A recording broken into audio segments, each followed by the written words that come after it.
Imagine करो एक बंदा है जिसने 10 भैंसों के साथ में शुरुआत की है, 10 के 10 को उसको प्रेग्नेंट करवाना पड़ेगा। अगर उसको अगले साल दूध चाहिए तो कितने हो गए? 20। अगले साल अगर उसको फिर से दूध चाहिए तो फिर से 10 को प्रेग्नेंट करवाना पड़ेगा या नहीं? हाँ या नहीं? कितने हो गए? 30। अगले साल उसको फिर प्रेग्नेंट करवाना पड़ेगा, 40, 50, 60, 70, 80, 90, 100। 10 साल में उसके पास में 100 जानवर हो जाएंगे। अब बताओ उसको प्रॉफिट कितने जानवरों से हो रहा है? 10वें साल में उसको प्रॉफिट कितने जानवरों से हो रहा है? 10 से ही होगा, क्योंकि उसने पिछले साल 10 ही को प्रेग्नेंट करवाया। और लेकिन उसके पास में 100 जानवर है, उसको खर्चा तो 100 जानवरों को उठाना पड़ेगा ना। तो दूध का धंधा बना ही इस तरीके से है कि वो बिना बूढ़े जानवरों को मारे चल ही नहीं सकता। It is absolutely impossible to have milk and not kill animals. हो ही नहीं सकता ऐसा। हम नर बछड़ों को मार देते हैं, जो मेल काव्स होते हैं उनको जल्दी मार देते हैं, और जो फीमेल होती है उनको बूढ़ा होने पर मार देते हैं। पुराने जानवरों से परंपरा चली आ रही, दूध, मिल्क, पनीर बहुत पहले से चलता आ रहा है, लेकिन पहले के समय पर वो अलग था ना समय। चारों तरफ खुले मैदान है, जब बूढ़ी हो गई गाय भैंस तो उसको छोड़ दो, चराने का कोई खर्चा नहीं, चारों तरफ घास हो रखी है, जंगल ही जंगल है, कोई फर्क ही नहीं पड़ता कहाँ हो रहा है जानवर, उनको रखने का कोई खर्चा नहीं होता बेसिकली। वो आज हो ही नहीं सकता ना। पुराने समय में जैसे रखते थे, पुराने समय में हम बहुत कम लोग थे, आज हम 800 करोड़ लोग हैं, तो वो संभव नहीं है। आज की तारीख में पूरे भारत को दूध मिल जाए बिना एनिमल्स को टॉर्चर किए, बिना गाय भैंसों को मारे, हो ही नहीं सकता। ओके सर, मेरा क्वेश्चन ये है कि जो बच्चा है गाय का या किसी भी जानवर का, वो मदर का 30% मिल्क ही कंज्यूम करता है, बाकी वेस्ट चला जाता है। तो वो अगर डेयरी प्रोडक्ट में नहीं बिकेगा तो फिर वो तो वेस्टेज ही है वैसे भी। तो मैम ने पूछा है कि जो बछड़ा दूध पीता है वो थोड़ा सा ही पीता है, बाकी का तो वैसे भी वेस्ट हो ही रहा है, हमने ले लिया तो क्या गलत किया? सबसे पहली बात तो नेचुरली प्राकृतिक रूप से हर साल बच्चे पैदा नहीं होते, हर साल नहीं पैदा होने वाले।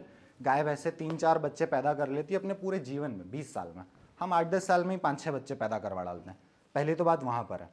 दूसरी बात, हम गाय भैंसों को दूध कितनी बार पीने देते? दिन में 2 बार, सुबह 5-6 बजे, शाम को 5-6 बजे, वही सेम टाइम पर। एक बार इमेजिन करो, एक इंसान का बच्चा है, एक इंसान का बच्चा पैदा हुआ, उसको केवल दिन में 2 ही बार दूध पीने को मिला, शुरू से पहले दिन से केवल दिन में 2 ही बार दूध पीने को मिला, और फिर एक दिन अचानक से उसको पूरे दिन दूध पीने को मिल जाता है, जितना वो चाहे जितना मर्जी पी ले। उसका पेट खराब हो जाएगा या नहीं?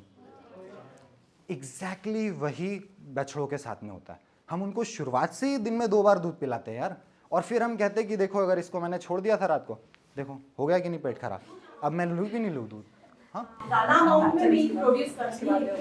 ऐसा नहीं होता। मैं उत्तर प्रदेश गया हूँ, बिल्कुल ग्रामीण इलाके में जाकर के मैंने बात की है किसानों से, और जो डेयरी के व्यापारी है उन लोगों से। यूट्यूब पर मेरे वीडियोज़ हैं, इंटरव्यूज़ हैं, नहीं होता ऐसा। उन सभी का कहना है अगर शुरुआत से बछड़े को सारा दूध पी लेने दिया जाए, तो जिस तरह इंसान के बच्चे को सारा दूध पी लेने पर कोई समस्या नहीं होती, वैसे गाय भैंसों के बछड़े को भी सारा दूध पी लेने पर समस्या नहीं होगी। ये मैं देसी गाय भैंसों की बात कर रहा हूँ। वो जो जर्सी आती है उनको तो उनकी सिलेक्टिव ब्रीडिंग करके उनको ऐसा बना दिया कि 50-60 लीटर दूध आता है, इतने बड़े बड़े थन हो जाते हैं, उन्हें चलने में समस्या होती है। वो इश्यू पूरी तरीके से अलग है। पर जो हम देसी गाय भैंसों की बात कर रहे हैं उनके साथ में ऐसा नहीं है। अगर उन्हें शुरू से सारा दूध पीने दिया जाए वो पी लेंगे।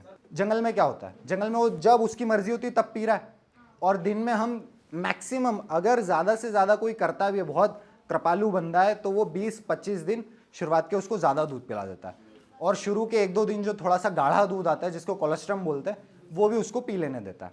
बाकी आमतौर पर क्या हो रहा है, नॉर्मली क्या होता है, कोलेस्ट्रम के प्रोडक्ट्स आपको अमेजोन पर मिल जाएंगे। यानी जो, यार इमेजिन करो कितनी गलत बात है। गाय भैंस को बच्चा पैदा हुआ है और उसको जो पहली बार जो दूध हुआ है ना, जो उसके शरीर के लिए बहुत ज़्यादा इंपॉर्टेंट है, वो भी हम निकाल के इंसानों के लिए प्रोडक्ट बना देते हैं।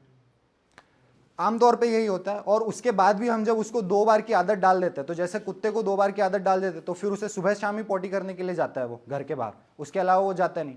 ठीक वैसे ही उसे हम सुबह शाम दूध पीने की आदत डाल देते हैं, जल्दी ज़बरदस्ती उसको सॉलिड फूड की आदत डलवाते हैं, जबकि उसकी वो उम्र हुई नहीं है। जंगल में वो बहुत लंबे समय तक दूध पीते रहता है।